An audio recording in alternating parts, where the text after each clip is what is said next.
રામદેવજી મહારાજે સાખીની અંદર એમને વાત કરી કે નહોતા મેરુ નહોતી મેદની નહોતા ધરણીને આકાશ ચંદા સૂરજ દોનો નતા તે દિયા ધણી હતા આપો આપ બહુ પુરાની વાત કરી છે રામદેવજી મહારાજે। અને હમણાં આપણે મંત્રોમાં ભજનો દ્વારા પણ આપણે જાણ્યું કે આ મહિમા આજકાલનો નહીં, સતયુગમાં આ મહિમા હતો, એનાય પહેલા 60 યુગ થઈ ગયા એમાંય આનો મહિમા હતો, કારણ કે આ મહિમા મૃત્યુલોકનો નહોતો, આ મહિમા દેવલોકનો હતો। અને દેવલોકમાંથી નરહર નામનો પુરુષ આ પૃથ્વી ઉપર લાયો અને આ ભારતની ધરતી ઉપર એને પાઠના મહિમાની શરૂઆત કરી મિત્રો। તો આ મહિમા જો સામાન્ય નહીં, એના તમે કોટવાળ જુઓ, એના ગાદીપતિ જુઓ, જે ભજનો દ્વારા આપણને જાણવા મળે છે કે પહેલા યુગમાં પાઠ મળ્યો એ પહેલા એ પણ રાજા હતો અને એના કોટવાળ તમે જો હનુમાનજી મહારાજ, ગરુડજી મહારાજ, ગણેશજી મહારાજ, આ કેટલા પાઠના ધણી છે, કેટલા ચોકિયાત છે।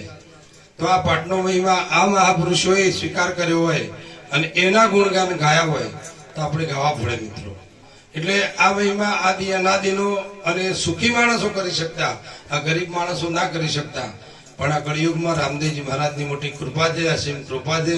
અને એમને કીધું કે આ કળિયુગમાં માટીના પાટ, માટીના ટાટ, બધું જ માટીનું, સસ્તામાં સસ્તું ગાભાનો ઘોડો, ચોદીનો નહીં, સોનાનો નહીં, રૂપાનો, અને એક ગાભાનો ઘોડો। અને હરજી પાટીને રામદેવજી મહારાજે વચન કર્યું હતું હોશિયારના રણ મેદાનમાં કે હે હરજી, તમે આ લો આ ચિત્રાનો ઘોડો અને ગુગળનો ધૂપ અને ગાયના ઘીનો દીવો કરજો, અને જો હું હાજરી ના આપું તો એવું કોલ કરાર કરેલો છે રામદેવજી મહારાજ। અને રામદેવજી મહારાજ એક એવી હસ્તી છે કે બધા માણસોએ તો બધા વ્યસનોની વાત કરી, બધી વાત કરી, પણ રણુજામાં જે જાય છે ને કોઈ બધા સંતો નથી હોતા।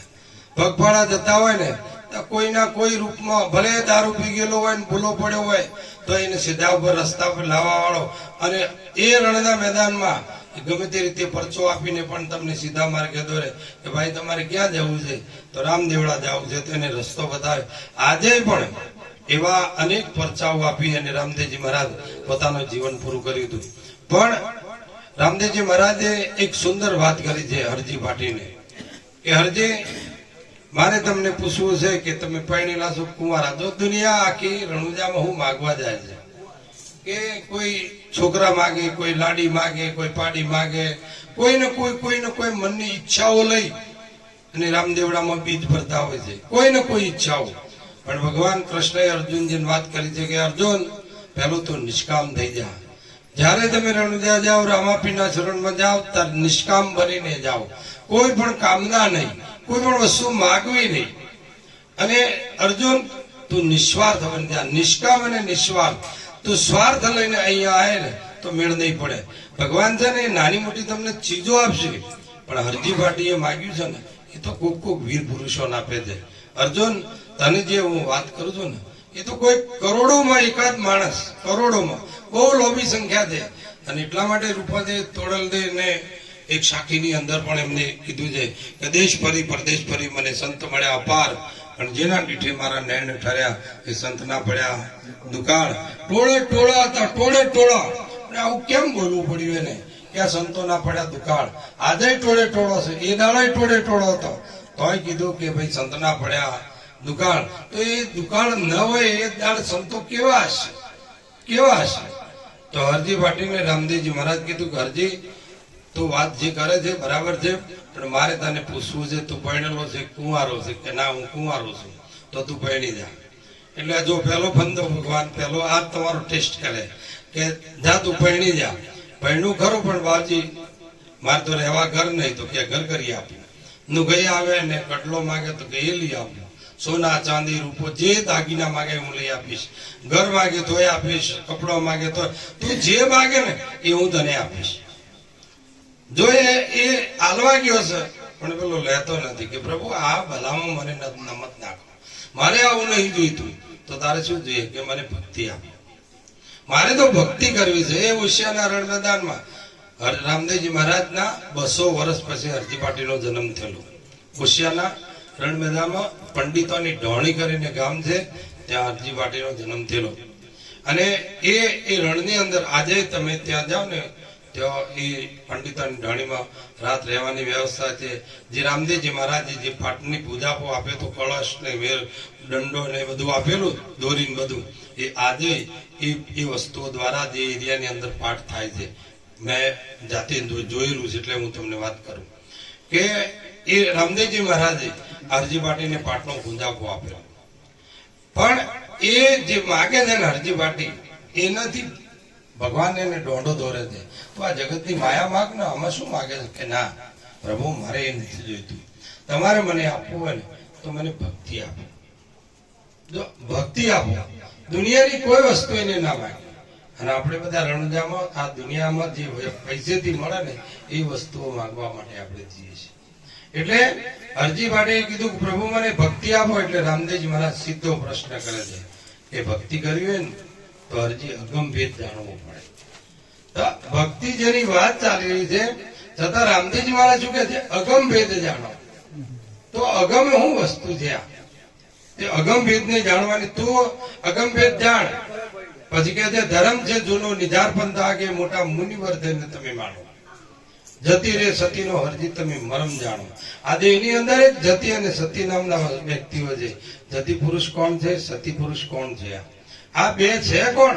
આ દેહની અંદર કે જતી રે સતીનો હરજી તમે મરમ જાણો. આ દેહની અંદર જે જતી અને સતી જે ભક્તિમાં પહેલા પગથિયા પર હોય છે સાહેબ, અને એના સિવાય ભક્તિ થાય ને સતી રે વિના સતી જામો નહીં જામે. જતી રે પુરુષ વિના જામો નહીં જાણે ને સતી વગર ધર્મ નહીં ચાલે. આ મહાપ્રભુ રામદેવજી એમના ભજનની અંદર કીધું છે કે જતી વગર જામો નહીં જામે. આ મહિમા છે ને એ બરાબર નહીં પીપી ઉઠે અને સતી વગર એ ધર્મ નહીં ચાલે. ઘરની અંદર સતી જોઈ છે અને જતી પુરુષ આની અંદર હોવું જોઈએ. તો આ મહિમાને જાણવા માટે કે તું પેલા જતી રે સતીનો મરમ જાણ. લિંગ અને ભંગડો તું ભેદ મટાડે. લિંગ એટલે પુરુષ ને ભંગ એટલે સ્ત્રી. આ જે જગતની અંદર નર ને નારી છે એનું તું ભેદ મટાડી દે. કર્મ કરશો તો તમે ધર્મ જાશો હરી. એ અરજી તમે કર્મ કરશો ને તો ધર્મ હારી જશો.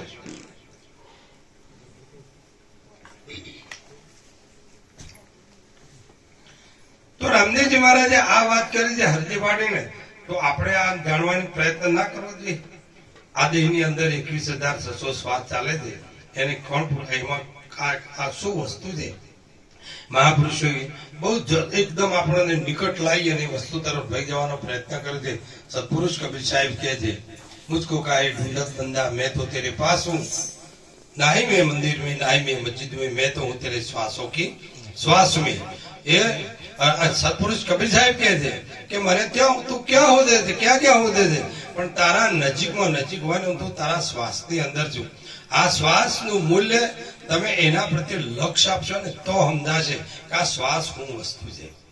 આ શ્વાસ શું વસ્તુ છે? આ તો એમનામ આવે છે ને એમનામ જાય છે એટલે આપણને એની ખબર નહીં રહી કે આ શ્વાસ શું વસ્તુ છે. સાહેબ શ્વાસ મટી જાય ને તો આ જીવનમાં શ્વાસ તણી છે સગાઈ. આ દેહ શ્વાસથી ટકી રહ્યો છે અને શ્વાસ મટી જાય ને તો ખતમ થઈ જાય એવું છે. તો શ્વાસ મટી જાય અને એને કોણ કહે છે? ગંગા સતી એક ભજનની અંદર કીધું છે કે તારા 21,600 ને કાળ ખાઈ જાય છે. એ મહાપુરુષ તું જાગી જા. એક વખત જાગી અને તું એના પ્રત્યે તું ધ્યાન આપ. આ તારો જે શ્વાસ છે ને એ કાળ ખાઈ જાય છે તો એમાંથી તું બચા. તો કઈ રીતે બચે? તો કે છે સ્મરણ સમ સુખ નહીં સાધુ.